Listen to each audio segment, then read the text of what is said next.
प्रिय विद्यार्थियों, पिछले व्याख्यानों में मैं भारतीय संविधान के स्रोतों और भारतीय संविधान की पृष्ठभूमि से आपको अवगत करा चुका हूं और यह व्याख्यान आपके साथ साझा कर चुका हूं। आज हम मौलिक अधिकारों की चर्चा करेंगे और मौलिक अधिकार जो कि भाग 3 में अनुच्छेद 12 से लेकर 35 तक वर्णित हैं, उनकी मोटी मोटी व्याख्या मैं आपके सामने प्रस्तुत करूंगा। भारतीय संविधान के द्वारा जो वर्तमान में 6 मौलिक अधिकार नागरिकों को प्रदत्त हैं, वो इस प्रकार हैं। पहला, समानता का अधिकार, अनुच्छेद 14। दूसरा, स्वतंत्रता का अधिकार, अनुच्छेद 19। तीसरा, शोषण के विरुद्ध अधिकार, अनुच्छेद 23-24। चौथा, धार्मिक स्वतंत्रता का अधिकार, अनुच्छेद 25-26। और साथ में 5वां है संस्कृति और शिक्षा से संबंधित अधिकार। और 6वां जो सबसे प्रमुख अधिकार है वो है संवैधानिक उपचारों का अधिकार, अनुच्छेद 32 के तहत। आपको या नागरिकों को जो संविधान द्वारा प्रदत्त मौलिक अधिकार हैं, उनमें से किसी अधिकार की यदि उल्लंघना होती है, अतिलंघना होती है, वायलेशन होता है, तब यह संवैधानिक उपचारों का अधिकार आप माननीय उच्च न्यायालय के अंतर्गत या माननीय सर्वोच्च न्यायालय में जाकर आप इन अधिकारों की मांग कर सकते हैं। और मौलिक अधिकार वाद योग्य हैं, न्याय योग्य हैं। कुल मिलाकर ये जुडिशिएबल है, ये पवित्र घोषणाएं नहीं हैं। यदि आपके इन अधिकारों का उल्लंघन होगा तो निश्चित तौर पर आपको उसका उपचार मिलेगा, आपको उसकी रेमेडी प्राप्त होगी। इसीलिए भारतीय संविधान के मौलिक अधिकारों को संविधान की आत्मा कहा गया है। एक बात और बता दूं कि जो मूल संविधान था, मूल संविधान में 7 मौलिक अधिकार थे, जिसमें 7वां अधिकार आपका संपत्ति का अधिकार था। इस अधिकार को, संपत्ति के अधिकार को, जब सन 1979 में 44वां संशोधन विधेयक, संविधान संशोधन हुआ, तब इस संपत्ति के अधिकार को मौलिक अधिकारों की श्रेणी से हटा दिया गया, समाप्त कर दिया गया। अब कुल मिलाकर नागरिकों को 6 मौलिक अधिकार प्राप्त हैं। लेकिन संपत्ति के अधिकार को मौलिक अधिकारों से हटा दिया गया, इसके बावजूद भी उसे एक कानूनी अधिकार के रूप में, एक विधिक अधिकार के रूप में उसे स्वीकार किया जाता है। दूसरी बात यह है कि जो मौलिक अधिकार होते हैं वह भारतवर्ष के नागरिकों को प्राप्त हैं, व्यक्तियों को प्राप्त नहीं है। अब आप कहेंगे कि व्यक्ति क्या होता है, नागरिक क्या होता है? इस दुनिया में जिसने जन्म लिया है वो व्यक्ति की श्रेणी में है, लेकिन भारत के अंदर जिसने जन्म लिया है, भारत का जो नागरिक है वह नागरिक है। और जो अन्य देशों के सैलानी आते हैं, पर्यटक आते हैं, शरणार्थी आते हैं, किसी भी तरह से आकर यहाँ बस जाते हैं, वह व्यक्ति की श्रेणी में आते हैं। लेकिन जिनको मताधिकार का, जिनको भारत के संविधान के अंतर्गत प्रदत्त समस्त अधिकार प्राप्त हैं, वह नागरिकों की श्रेणी में आते हैं। कुल मिलाकर यह जो 6 मौलिक अधिकार हैं उसमें सबसे पहला अधिकार समानता का अधिकार है। इसकी पृष्ठभूमि मैं आपको बता चुका हूं और मैंने अपने 2 आलेख बैकग्राउंड के रूप में डॉक्टर सुभाष कश्यप का एक आलेख बैकग्राउंड के रूप में आपके समक्ष प्रस्तुत कर दिया था, अपलोड कर दिया था। आज हम बात करेंगे समानता के अधिकार की। समानता का अधिकार भारत के अनुच्छेद 14 में निहित है और इसका आशय यह है, जो कि ब्रिटिश संविधान से लिया गया है, वो है इक्वेलिटी बिफोर लॉ। विधि के समक्ष, कानून के समक्ष सभी समान हैं। राज्य अपने सभी नागरिकों के साथ समान व्यवहार करेगा, उनसे समान व्यवहार करेगा और इस प्रकार से भारत का जो कानून होगा वह सभी नागरिकों पर एक समान लागू होगा। दूसरा जो कंसेप्ट है, दूसरी जो अवधारणा है, इक्वल प्रोटेक्शन ऑफ लॉ, यानी कि कानूनों या विधियों का समान संरक्षण। इसका आशय यह है कि प्रत्येक नागरिक को किसी भी भेदभाव के बिना यदि आपके किसी अधिकार का उल्लंघन होता है तो आप कानून की शरण में जा सकते हैं, माननीय उच्च न्यायालय में जा सकते हैं, माननीय सर्वोच्च न्यायालय में जा सकते हैं। यहाँ यह भी उल्लेखनीय है कि जब भी उच्च न्यायालय के पास नागरिक कोई याचिका प्रस्तुत करता है तो वह अनुच्छेद 226 के तहत गवर्न होती है, अनुच्छेद 226 से संचालित होती है। और यदि किसी अधिकार की अतिलंघना की स्थिति में आप माननीय सर्वोच्च न्यायालय जाते हैं तो आपको जो रेमेडी है, आपको जो उपचार है, वो अनुच्छेद 32 के तहत मिलता है। तो समानता का अधिकार भारत की समस्त महिला पुरुषों को, समस्त जातियों को, समस्त धर्मों को और किसी भी प्रकार से जो नागरिक हैं उन सबको प्राप्त है। यहाँ पर एक बात उल्लेखनीय और भी कहना चाहूँगा कि पहले स्त्री पुरुष समानता की बात कही जाती थी और जिन अधिकारों की चर्चा हम लोग करते थे वह महिला और पुरुषों की समानता से करते थे।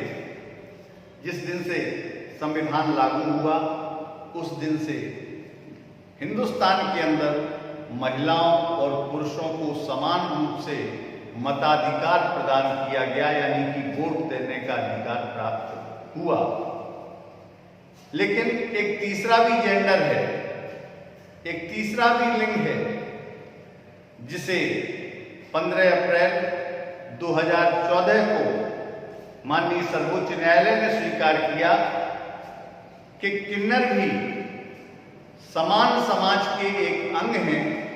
इसलिए अब व्याख्या यह है समानता के अधिकार के संदर्भ में कि महिला, पुरुष और किन्नर सब बराबरी के स्तर पर माने जाएंगे और तीसरे लिंग को भी, तीसरे जेंडर को भी समानता के साथ भारत के संविधान में आत्मसात किया है और स्वीकार किया है। इसके बाद अनुच्छेद 15 के अंदर धर्म, नस्ल, जाति, लिंग और जन्म के आधार पर कि आप किस राज्य में पैदा हुए हैं, किस स्थान पर पैदा हुए हैं, इस आधार पर भारतीय नागरिकों के साथ कोई विभेद नहीं किया जा सकता। फिर आता है अवसर की समानता का कंसेप्ट। अनुच्छेद 16 के अंतर्गत आप चाहे सरकारी नौकरी करना चाहते हैं, चाहे कोई व्यक्तिगत पेशे में जाना चाहते हैं, तो ऐसी स्थिति में आपको संपूर्ण अवसर प्रदान किया जाएगा किसी भी प्रकार का विभेद नहीं किया जाएगा। हाँ, इतना जरूर है कि संसद की मान्यता के द्वारा कोई राज्य यह निश्चित कर सकता है कि एक निश्चित मात्रा में जो सरकारी सेवा में आने वाले लोग हैं, सरकारी सेवा में भर्ती होने वाले लोग हैं, वो कितने प्रतिशत और कितनी मात्रा में उसी संबंधित राज्य के होने चाहिए। अन्य राज्यों का प्रतिशत भी वो संसद के द्वारा निर्धारित किया जा सकता है। इसी में अनुच्छेद 17 है समानता के अधिकार के तहत, जिसमें अनटचेबिलिटी का अंत किया गया है, यानी कि अस्पृश्यता का अंत किया गया है। सार्वजनिक दुकानों में, सार्वजनिक स्थानों में, कुओं पर, हैंडपंप पर या कोई भी सार्वजनिक मिलन के जो केंद्र हैं, मंदिर से लेकर जो भी पूजा स्थल है, उन पर किसी भी प्रकार की अस्पृश्यता की भावना को स्वीकार नहीं किया जाएगा। पूर्व में आजादी के पहले बहुत किस्से सुने होंगे, जब जाति के आधार पर विभेद किया जाता था कि इस हैंडपंप से या उस कुएं से एक निश्चित जाति के लोग ही पानी भर सकेंगे, जो उस समय जो अछूत समझी जाने वाली जातियां थीं, उनको इससे दूर रखा जाता था। आपको मालूम होगा, चाहे नासिक में आजादी से पहले, चाहे नासिक में कालाराम मंदिर में सामूहिक प्रवेश की डॉक्टर अंबेडकर की घोषणा हो, चाहे महाड़ में सार्वजनिक तालाब से सभी जातियों को एक साथ पानी पीने, पानी भरने की आजादी की मांग हो, यह सब चीजें उस समय चूंकि अस्पृश्यता का देश शिकार था, भारत के अंदर एक तथाकथित चतुर्वर्णीय व्यवस्था लागू थी और उसी के द्वारा समाज संचालित होता था, समाज की गतिविधियां प्रभावित होती थी। इसलिए इस अनुच्छेद 17 के तहत अस्पृश्यता का पूरी तरह से अंत कर दिया गया है। यद्यपि ये भी सही है कि आजादी के 74 वर्षों के बाद भी आज भी हमें कहीं समाचार मिल जाता है, किसी अखबार में छप जाता है कि एक निश्चित जाति के व्यक्ति को शादी समारोह में घोड़ी पर चढ़ने से रोक दिया गया, उसके साथ विभेद किया गया। लेकिन यह सब अब दंडनीय अपराध है और इसीलिए सन 1955 में अस्पृश्यता निवारण अधिनियम लागू किया गया था, जिसमें इस प्रकार की गतिविधियों में, इस प्रकार की मनोवृत्तियों में शामिल होने वाले लोगों को दंडित करने का काम राज्य की व्यवस्थाओं ने किया है और आज भी कर रही है। 1976 में उसी 1955 के अस्पृश्यता निवारण अधिनियम को विस्तारित करके उसे नागरिक अधिकार संरक्षण अधिनियम के नाम से लागू किया गया और आगे चलकर यह भी ऐसी घटनाएं हुई कि जिसमें इसमें भी कुछ कमजोरी नजर आने लगी। तो सन 1989 में अनुसूचित जाति जनजाति निरोधक कानून को लागू किया गया, जो अभी पूरे अर्थों में शामिल है। यदि कोई व्यक्ति अनुसूचित जाति जनजाति के लिए अपमानजनक शब्द बोलता है, अपमानजनक व्यवहार बोलता है, अमर्यादित संव्यवहार करता है, तो वह SC/ST एट्रोसिटी एक्ट के अंतर्गत आता है और यह दंडनीय अपराध के रूप में माना जाता है। दूसरी बात इसी समता के अधिकार में आती है, वो है अनुच्छेद 18 में। अनुच्छेद 18 हिंदुस्तान के अंदर उपाधियों का अंत करता है। उपाधियां अंग्रेजों के जमाने में जैसे किसी को महाराजा कहा, किसी को राजा कहा, किसी को जागीरदार कहा, किसी को जमींदार कहा, किसी को लॉर्ड कह दिया, सरनेम दे दिया, लॉर्ड की उपाधि दे दी, किसी को सर की उपाधि दे दी।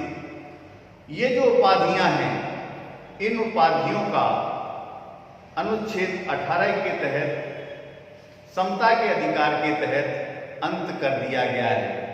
लेकिन इसका एक अपवाद है कि यदि कोई उपाधि विद्या से यानी कि शिक्षा से संबंधित है, यदि कोई उपाधि सेना से संबंधित है, तो उस पर इसके निर्बंधन, इसके प्रावधान लागू नहीं होंगे और यह उचित भी है। यदि कोई उच्च अध्ययन करने के बाद पीएचडी करता है, डीलिट करता है और कोई उपाधि धारण करता है और उसे यदि इस उपाधि से नवाजा जाता है, उसके नाम के आगे उस उपाधि को लगाया जाता है, तो यह दंडनीय अपराध नहीं है, बल्कि ऐसी चीजें प्रशंसनीय हैं। वैसे ही सेना में यदि किसी को फील्ड मार्शल बना दिया जाता है, सेना अध्यक्ष तक तो प्रमोशन के द्वारा सारी नियुक्तियां होती हैं। सेना में और कोई विभूषण उसके सामने, कोई नाम उसके सामने अंकित कर दिया जाता है, उसकी उपलब्धियों को देखते हुए, उसकी वीरता को देखते हुए, उसकी सेवाओं को देखते हुए, तो यह अपराध नहीं है, बल्कि यह अपराध भी प्रशंसनीय है, एप्रिसिएबल है। कुल मिलाकर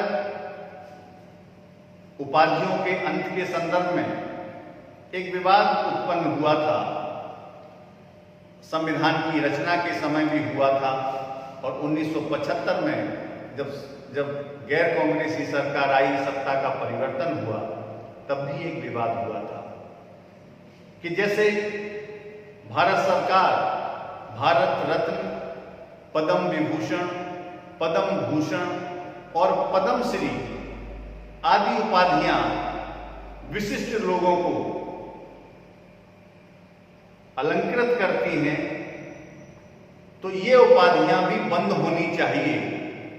हालांकि 1975 के बाद आई मोरारजी देसाई सरकार ने, यानी कि जनता पार्टी की सरकार ने, जो पहली गैर कांग्रेसी सरकार थी, उसने इन रत्नों को बंद भी कर दिया था।